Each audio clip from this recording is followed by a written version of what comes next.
Calon legislatif Dapil 4 Kota Ambon, Charlie Noya masih bisa mengikuti pesta demokrasi tahun 2024.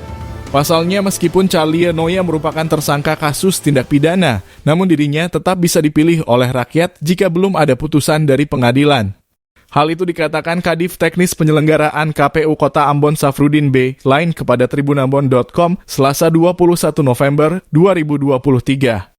Selama masih belum ada putusan pengadilan, maka yang bersangkutan masih sah dan memenuhi syarat sebagai calon aleg dalam Pileg 2024, ungkapnya dalam pesan WhatsApp.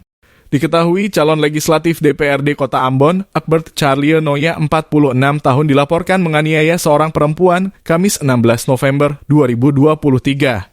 Perempuan yang menjadi korban dari tindak penganiayaan ialah Martina Deasi Natalia Laisina, 36 tahun.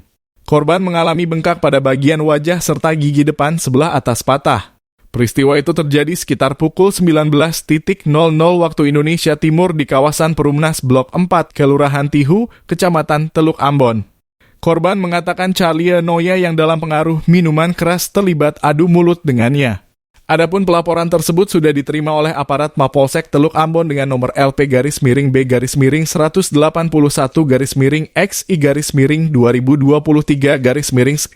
Hal itu dibenarkan Kapolsek Teluk Ambon, Ibtu M. Iqbalul Fikri saat dikonfirmasi tribunambon.com Jumat 17 November 2023.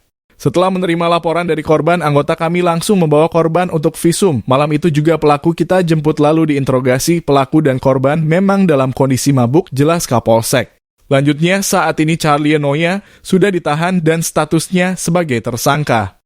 Pelaku sudah kami tahan dan sudah ditetapkan sebagai tersangka, tutupnya.